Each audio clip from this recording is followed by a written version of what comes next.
नमस्कार, मैं डॉक्टर मनोज कुमार तिवारी, वरिष्ठ मनोवैज्ञानिक, वाराणसी।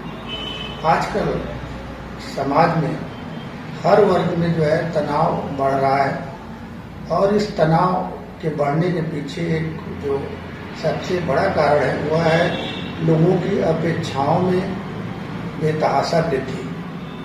व्यक्ति अपनी अपेक्षाएं अपने बिना योग्यता के आकलन किए ही बढ़ा रहे हैं और योग्यता न होने के कारण बाद में उन अपेक्षाओं को पूरा करने में कठिनाई होती है, जिसके कारण वे तनाव के शिकार हो जाते हैं। तनाव व्यवस्थापन के लिए अपनी अपेक्षाओं पर नियंत्रण रखना बहुत आवश्यक है।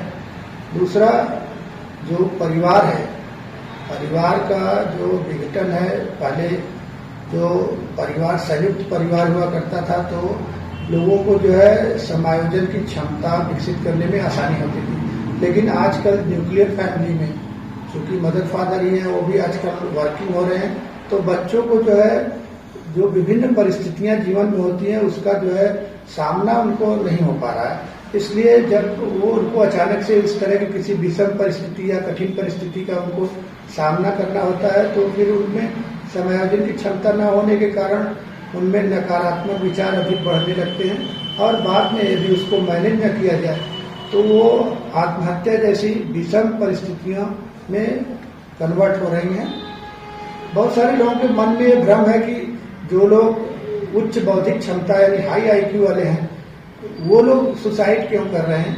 तो ये चीज मैं स्पष्ट करना चाहता हूँ, क्योंकि जो है जो बड़े बड़े बिजनेसमैन, सफल अधिकारी, बड़े बड़े पोस्ट पे जो लोग विराजमान हैं इसलिए सुसाइड कर रहे हैं क्योंकि कहीं न कहीं उनकी सांवेगिक जो बुद्धि क्षमता होती है, जिसके द्वारा व्यक्ति अपने इमोशंस पे, अपने संवेगों पर नियंत्रण रख पाता है, उसकी कमी के कारण जो हाई आईक्यू वाले हैं, जो सक्सेस लोग हैं, वो भी सुसाइड कमिट कर रहे हैं। तीसरा जो है विषय है आजकल जो है कि जो मीडिया है, खासतौर से जो हमारा जो ये टीवी चैनल्स हैं जो आजकल, वो जो उसमें धारावाहिक है, जो भी चीजें चल रही हैं उसमें बहुत रियलिटी चीजें नहीं दिखाई जा रही। उसमें जो है ऐसी चीजें दिखाई जा रही हैं जो कि सामान्य लोगों के जीवन में नहीं होता है।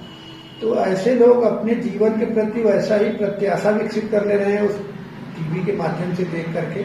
तो क्या होता है, जब उस स्टेज पे पहुंच रहे हैं तो उस तरह की चीजें उनको मिल नहीं रही है, इस कारण भी उनमें जो है फ्रस्ट्रेशन, कुंठा हो रहा है। तो इसलिए जो है लगातार जो है तनाव क्या हो रहा है, बढ़ रहा है।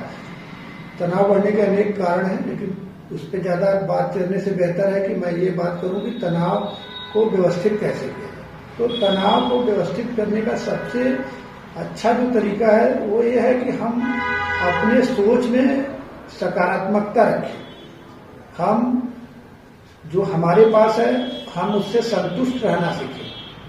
होता क्या है कि हमारे पास जो है हम उसका आनंद इसलिए नहीं ले पा रहे हैं क्योंकि हम केवल इस ओर ध्यान दे रहे हैं कि अगले के पास क्या है, तो जो हमारे पास है उसका भी हम सही से आनंद नहीं ले पा रहे। तो इस बात को ध्यान रखना पड़ेगा कि जो हमारे पास इस समय है उसका जो है हम कैसे सर्वोत्तम उपयोग करें। ये यदि हम अपने थॉट प्रोसेस को पॉजिटिव रखें तो तनाव का जो प्रभाव है वो कम हो जाएगा। दूसरा विषय ये है कि बहुत बार ऐसी परिस्थिति होती है जो कि तनावपूर्ण होती है। उस परिस्थिति में व्यक्ति यदि सक्षम है, परिवर्तन करने की स्थिति में है, तो वो उस वातावरण को चेंज कर ले तो उसका तनाव क्या होगा, स्वतः बदल जाएगा। तीसरा विषय ये है कि यदि आप इन सब चीजों से उनका तनाव नहीं मैनेज हो रहा है, व्यवस्थित नहीं हो पा रहा है, तो उनको किसी संकोच की जरूरत नहीं है, किसी झिझक की जरूरत नहीं है। वो किसी प्रशिक्षित मनोवैज्ञानिक से संपर्क करें। वो प्रशिक्षित मनोवैज्ञानिक जो है उनके पास काउंसलिंग सर्विसेज हैं, साइकोथेरेपी की सर्विसेज हैं, जिसके माध्यम से वो तनाव को व्यवस्थित करते हैं।